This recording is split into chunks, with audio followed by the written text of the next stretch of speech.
Hi అండి, welcome to home style. అందరూ ఎలా ఉన్నారు? అందరూ బాగుండాలి, అందులో మనం ఉండాలి. ఇవాళ మధ్యాహ్నం వ్లాగ్ అయితే షేర్ చేస్తున్నానండి. ఇంకా ఉప్మాకైతే తాలింపు అయితే ఇలా వేసుకున్నాను.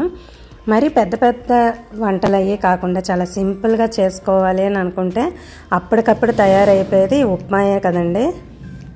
సరే, దానికోసం ఇంకా ఉప్మా అది ఇలా తయారు చేసేసుకున్నానండి. మొత్తం ఇంకా అయితే కంప్లీట్ అయిపోయింది. మా ఉప్మా అయితే కన్సిస్టెన్సీ ఇలా ఉంటుందండి. మరీ జారుగా కాకుండా మరీ గట్టిగా కాకుండా ఉంటుంది.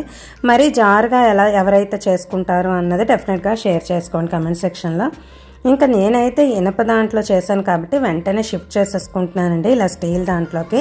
ఏదైనా సరే మనం ఇలా ఇనప మూకుడు అంటే ఐరన్ మూకుడులో చేసినప్పుడు వెంటనే షిఫ్ట్ చేసుకోవాలండి. లేకపోతే అదే మనకి తెలుసు కదా, మామూలుగా అయితే మనకి నీళ్ళు అవి ఉండిపోయినా సరే, అలాగే ఫుడ్ అది ఉండిపోయినా సరే మనకి తుప్పెక్కిపోతూ ఉంటుంది. సో మనం చేసినప్పుడు ఇందులో చేసినా సరే వెంటనే షిఫ్ట్ చేసుకోవడం ఒక్కటేనండి మనకి పని. సరే, ఇంకా టిఫిన్లు అయితే ఇలా కానిచ్చేసుకొని షిఫ్ట్ చేసేసుకొని ఇంకా సాయంత్రం అయితే అయిందండి. ఇంక ఇప్పుడైతే 6 o'clock అలాగ అవుతుంది. దీపాలు అదే వేసుకుందామని చెప్పి ఇంక ఇలా వస్తున్నాను. దేవుడి గదిలోకి ఇంక ఇలా వచ్చి దీపారాధన అనేది ఇంక ఇలా చేసుకుని అన్నీ అలంకరించుకొని మనం సాయంత్రం కూడా దీపాలు పెట్టుకుంటే మంచిదే అనుకుంటాము. అలాగే మనం సాయంత్రం వేళ లైట్లు అవి ఇంటి నిండా వేసుకొని ఆ వెలుగుల్లో అమ్మవారిని చూసుకుంటూ ఉంటాం కదండి. ఇంకా దానికోసం ఇంకా సాయంత్రం అయితే గోవుకి అది ఏమైనా పెడుతూ ఉంటాము. మధ్యలో ఏదైనా సరే పక్షులకు ఆహారం వేసినా కూడా మనకు మంచిదేనండి. ఇలాంటి టైంలో మనకి ఎండలకు అవి పక్షులు కొంచెం నీళ్ల కోసం అలమటిస్తూ ఉంటాయి. దానికోసం నీళ్లు కూడా మనం పెట్టుకుంటూ ఉంటే పక్షులకైనా సరే జంతువులకైనా సరే మనకు మంచిది అనుకుంటాము. ఇంకా సన్నజాజి మొక్కలు అయితే వాళ్ళ సన్నజాజులు ఎక్కువే పూసాయని అనిపించిందంటే అయితే ఉదయమే తెంపుదామని ఉద్దేశంతో ఇంకా మళ్ళీ లోపలికి వచ్చేస్తున్నాను. ఇంకా దేవుడి గదిలో అది ఇంకా లైట్ అది వేసుకొని ఇవాళ కొంచెం అగరబత్తులు అవి ఎక్కువే తెచ్చారండి. మనకు తెలుసు కదా, అగరబత్తులు అనగానే న్యాచురల్వి కొన్ని ఉంటాయి, కొన్ని ఫ్లేవర్స్ ఉంటాయి, అలాగే కొన్ని పెర్ఫ్యూమ్ ఉంటాయి కదా. నేనైతే అవన్నీ విడివిడిగా సర్దుదామని ఇంక ఉద్దేశంతో అన్నీ ఇంకా అగరబత్తులు అయితే ఇలా తీసుకుంటున్నానండి. ఇప్పుడు అగరబత్తులు అనగానే మనకి ఇప్పుడు కొత్తగా రకరకాలుగా మనం చూస్తున్నాం కదా, టీవీలో అయినా సరే మనకి తయారీ విధానం అయినా సరే. మనకి మామూలుగా అయితే అగరబత్తులు రెడీమేడ్ దొరికేస్తూ ఉంటాయి. కానీ కొంతమంది పువ్వులు అంటే ఫ్లవర్స్తో మనం తయారు చేసుకుంటూ ఉంటాం కదా. ఇప్పుడు అవైతే మంచిది అంటున్నారండి. మనకి అలర్జీస్ అవి రావు అంటున్నారు. నాకైతే రకరకాల ఫ్లేవర్స్ అయితే తెచ్చారండి మా వారైతే. అవి ఇంక ఇలా ఒక్కొక్కటి నేను చూసి సర్దుతున్నాను. ఎందుకంటే అన్నీ ఒకేసారి వెలిగించడము లేకపోతే రెండు విడివిడిగా అక్కడ ఉండిపోవడము అలా అయిపోతుంది. సరే, అన్నీ ఇంకొక దాంట్లో వరుసగా సర్దుదామని ఉద్దేశంతో అన్నీ ఇలా తీసుకుంటున్నాను. చెప్తున్నాను కదండి, ఆర్టిఫిషియల్ ఫ్లేవర్స్ ఉన్నవి ఈ మధ్యన అలర్జీస్ని క్రియేట్ చేస్తున్నది. అలాగ అలర్జీస్ని మనం తగ్గించుకోవాలన్నా సరే, న్యాచురల్గా మనం పెర్ఫ్యూమ్ మనకి రావాలన్నా సరే సంపంగి పూలు ఎండపెట్టి చేసుకున్నా మంచిది.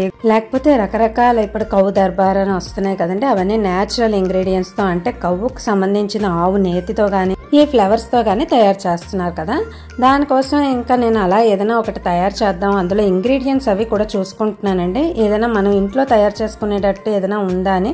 ఎందుకంటే ఈ మధ్య అగరబత్తులు వెలిగిస్తుంటే కొంచెం ఇదే అలర్జీస్ అవి వస్తున్నాయని ఆలకిస్తున్నాం కదా. దానికి మనం ఏదైనా చెయ్యొచ్చా అని అనుకున్నప్పుడు ఇంగ్రీడియంట్స్ ఒకసారి చదువుకుంటే మంచిది అనే ఉద్దేశంతో కూడా చెప్తున్నాను. అలాగే మనకి పసుపు అనేసరికి రకరకాలుగా దొరుకుతూ ఉంటుంది కదా. పసుపు యాంటీబయాటిక్ అనుకుంటాము. ఈ పసుపు మనం ఇలాంటి న్యాచురల్ ఫ్లేవర్స్, తర్వాత మనకి ఆవు నెయ్యికి సంబంధించినవి అయినా సరే, ఆవుకి సంబంధించినవి అయినా సరే అన్ని రకాలు ఇప్పుడు దొరికేస్తున్నాయండి కవ్వు దర్బార్ అన్న దీంతో. సరే, అది ఒకసారి ట్రై చేద్దామని ఉద్దేశంతో ఇంక ఇందులో మీకు చెప్తున్నాను. మామూలుగా ఇవి పెర్ఫ్యూమ్ అగరబత్తులేనండి, నార్మల్గా మనం వెలిగించుకున్నవే. కాకపోతే నేతితో దీపం పెట్టుకుని మనం ఆరతిచ్చుకున్నా మంచిదే. ఇలాంటి వాటితో కన్నా అలాంటివే నాకు బెస్ట్ అని అనిపిస్తూ ఉంటుంది. రేపు ఇంకో టాపిక్ మీద అయితే మీకు చెప్తాను. ఇప్పుడైతే ఈరోజు అగరబత్తులు అవి చూసారు కదండి వాటి వీడియోలో. ఇంకా నాకు ఇవాళ సర్దుకోవడం, అలా దేవుడి గదిలో అన్నీ చూసుకోవడం అవే సరిపోయింది. అలాగే పసుపు అనేసరికి మనకు పాలల్లో కలుపుకొని తాగినా మంచిదేనండి. అలర్జీస్కి అవి మనకి తగ్గిపోతూ ఉంటుంది. రేపు పసుపు గురించి కూడా మీ ఇంకో వీడియో తప్పకుండా తయారు చేస్తాను. నార్మల్గా మనకు దొరికే పసుపు కన్నా, మనకి పసుపు నవ్వుల్లో వాడే పసుపు కన్నా మనకి దుంప పసుపు అని దొరుకుతూ ఉంటుంది. నేనైతే అవి తెప్పించుకొని ఉంచుకుంటానండి. కాకపోతే అవి కొంచెం స్మాష్ చేసుకోవడం అయినా సరే మనకి కొంచెం గట్టిగా ఉంటుంది. అది మనం మిక్సీలో వేసుకొని మెత్తగా పొడి చేసుకున్నా కూడా మనం వాడుకోవడానికి ఈజీగా ఉంటుంది. సరే, ఇంకా చెప్తున్నాను కదండి, మనకి కామన్గా వచ్చే అలర్జీస్కి కారణం ఏది అని అనుకుంటే ఇలా అగరబత్తులైన పొగకి సంబంధించింది ఎక్కువ అనుకుంటాం. అవే మనకి న్యాచురల్గా దొరికినప్పుడు మనకి అది కొంచెం అలాంటివి అవాయిడ్ చేయొచ్చు అని నాకు అనిపిస్తూ ఉంటుంది. అలాగే మనకి ఇప్పుడు రకరకాల ఇప్పుడు న్యాచురల్వి దొరుకుతున్నాయని చెప్పాను కదా, దాంట్లో మనకి కావాల్సినవన్నీ కూడాను ఇంగ్రీడియంట్స్ మనం చదువుకుని న్యాచురల్గా ప్రిపేర్ చేయడానికి కూడా నేను ట్రై చేస్తున్నానండి. ఇన్ కేస్ మీకు ప్రిపరేషన్ ఏమైనా తెలిసినా సరే తప్పకుండా నాతో షేర్ చేసుకోండి. సాయంత్రం అయ్యేసరికి ఇలాగా లలిత పారాయణం అయినా సరే, మనం లక్ష్మీ అష్టోత్తరం అయినా సరే, మన కనకదార స్తవం అయినా సరే చదువుకుంటే మంచిది అంటుంటారండి. మనం చేసే ప్రతి పనిలోనూ మనకి దైవానుగ్రహం తోడుంటే మనల్ని ఎవ్వరు ఏమీ చేయలేరండి. మామూలుగా అయితే మనకు భక్తితో పాటు శ్రద్ధతో పాటు మనకి చేసే ఓపికతో పాటు అన్నీ కూడా మనకు అవసరమే అనిపిస్తూ ఉంటాయి మన పనులు అవ్వడానికి. అందులో అన్నీ చెప్తున్నాను, ఎందుకంటే దైవనామస్మరణ సాయంత్రం అయ్యేసరికి చేసుకుంటే మంచిది అంటూ ఉంటారు. ఏదో ఒకటి మనం చేసుకున్నా చేసుకోకపోయినా సరే భగవంతుని తలుచుకోవడం మాత్రం మర్చిపోకూడదు అంటుంటారు కదండి. సాయంత్రం కూడా మీరు కూడా ఇలాగే లలితా పారాయణం కానీ, లక్ష్మీ అష్టోత్తరం కానీ, లేకపోతే కనకదార స్తవం కానీ, మూడిట్లో ఏది చదువుతారో అన్నది డెఫినెట్గా షేర్ చేసుకోండి కమెంట్ సెక్షన్లో. ఇంకైతే నేనైతే అన్నీ సేవించేసుకున్నాను, నేనైతే ఇంక అన్నీ సర్దేసుకున్నాను. ఇలాగా పూజ అయితే ఇంక అయిపోయింది. అంతేనండి ఇవాళ వీడియో. ఇంకో వీడియోలో మళ్ళీ కలుపుతాం